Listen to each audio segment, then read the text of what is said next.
baik kita Brunei supaya kedua-dua belah pihak mendapat keuntungan daripada perjanjian ini. Ini yang asasnya.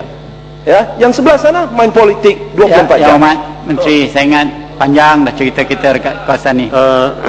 Isunya betul macam tu lah. Di bawah artikel 2 tu perlembagaan tu, sama ada mengubahkan keadaan kedudukan negeri-negeri dan negara ataupun tidak. Soalan pertindihan macam mana tu, saya ingat penjelasan tu kena jelas jugalah. Ya, tapi Ya Mat, sila Mat. Datuk yang tua, dakwaan dari Bukit Balik Pulau menyatakan bahawa kedua-dua orang yang telah kita lantik itu adalah orang yang tidak berkewibawaan, adalah tidak berkebolehan, tidak berkewibawaan. Bagi saya itu sepatutnya tidak patut dikeluarkan. Bukit Gelogo pun pernah kalah dalam mahkamah tau. Ya, itu sepatutnya Tuan Yang Ketua. Penjelasan tu betul. Saya tidak menggunakan tidak berwibawa. Kalau saya boleh gunakan, saya mengatakan ini pandangan peguam yang telah menyebabkan kita kalah di dalam kes itu yang sebelum ini. Tetapi saya tak pakai tak wibawa. Maksud saya dia adalah antara peguam. James Crawford ialah Cambridge University professor untuk international law, saya tahu. Tapi kalau sudah kalah, tetapi memang kalau berwibawa lah. Itu Sri Gading, itu Sri Gading, bukan saya. Balik pulau, okey Mat. Ya, betul lah, dia tak pakai. Jadi minta maaf kalau program yang dah kalah. Saya menarik balik kalau saya menggunakan perkataan tidak berkebolehan. Jadi Datuk Yang Tua, sebenarnya mengikut standing orders, perkara-perkara yang tidak dibangkit semasa perbahasan, sebenarnya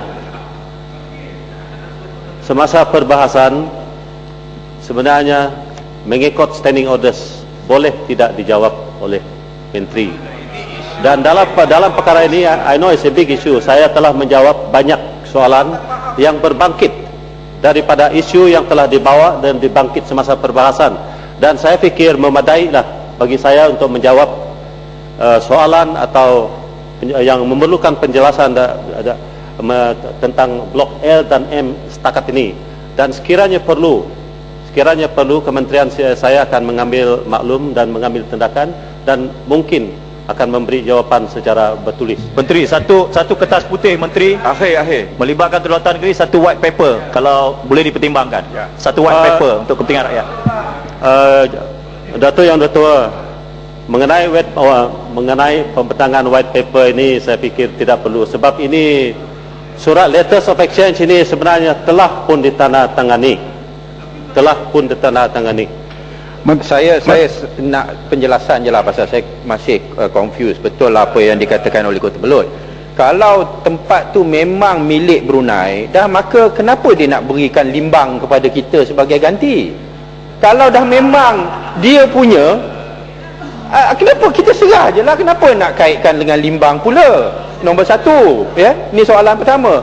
Maknanya bila ada pergantian, ya, ini saya yang bodoh ni lah kan, ya, bila ada pergantian, bukan macam Kota Belud kan, dia banyak belit.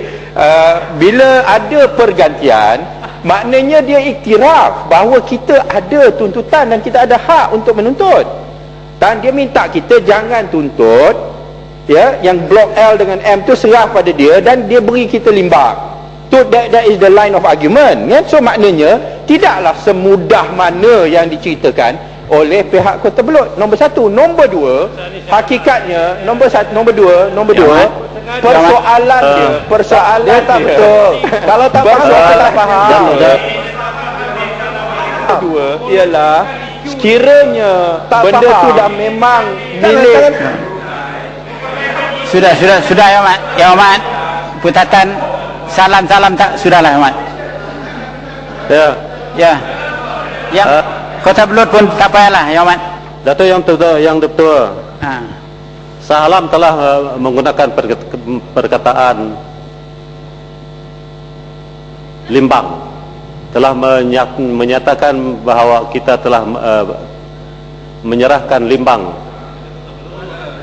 Kita serah limbang, maknanya bila kita serah blok L dan M itu kepada Brunei, dan oleh kerana kita serah, maka limbang itu diserah kepada kita, dan Brunei tidak akan membuat apa-apa tuntutan atas limbang.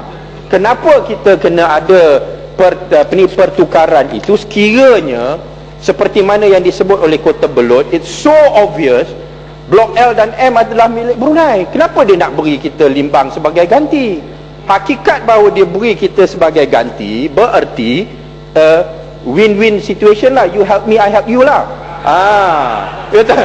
Tapi so that means adalah dia punya tuntutan. Itu yang betul. Yang Omar dah sebut 2 kali dah. Saya ingat perkara itu tidak berbangkit, because if I may read, allow me to read again here.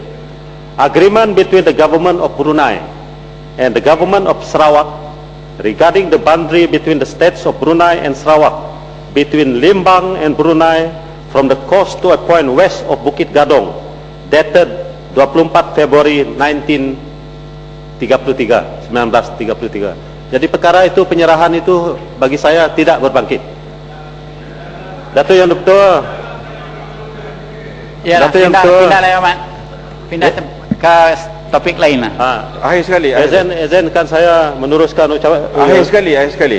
Tak apa lah. Ya, Mat. Memang tak ada jawapan lagi, Mat. Tapi dia bagi Dato'. Itu agreement yang ada, ya, Mat. Tuan Yang Betul, saya teruskan. Iaitu mengenai kereta api Tanah Melayu berhad kereta api Tanah Melayu kita dengar kereta api. Akhir sekali tentang blok dan L dan M ini penting. Saya ingat Dato' Yang Betul, saya telah menjelaskan dengan sebab you tak jawab. Ini akhir sekali. Saya nak minta mengikut kepada penjelasan Timbalan Menteri tadi. Saya merasakan dan penerangan daripada Kota Belud yang mengatakan kalau itulah sepadannya, hujah yang tidak cerdik, yang mungkin ejen kepada Brunei.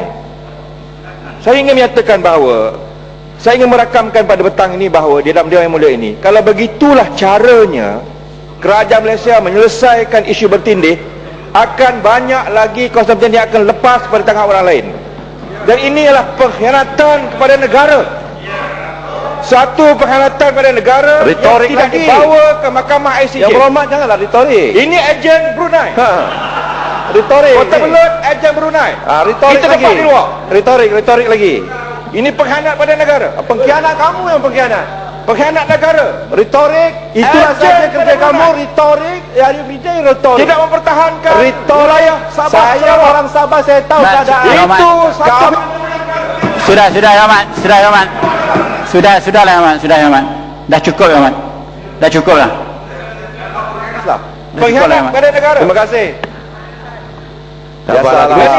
Kita serah masalahnya belum lagi menjadi kerajaan, belum lagi jadi mana kerajaan sudah menunjukkan kesamsingannya. Tapi tak apa.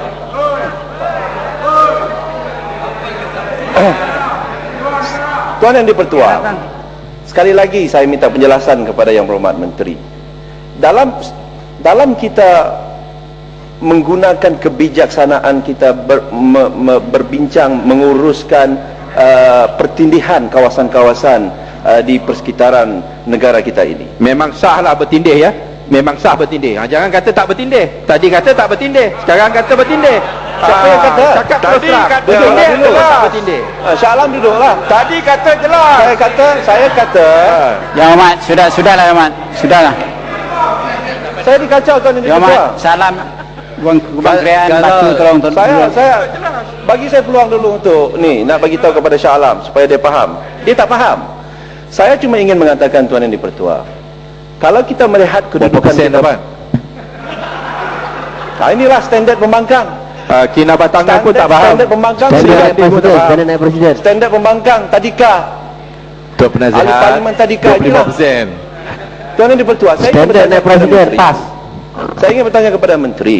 Dalam keadaan sekarang ini, oleh kerana dalam setiap perundingan yang melibatkan pertindihan kawasan, saya cuma ingin mengatakan apakah kerajaan melihat setiap isu itu secara holistik, terutamanya apabila ada imbuhan-imbuhan ataupun kebaikan ataupun keuntungan yang kerajaan boleh dapati, yang negara boleh dapati, yang tidak ada kaitan dengan pertindihan itu.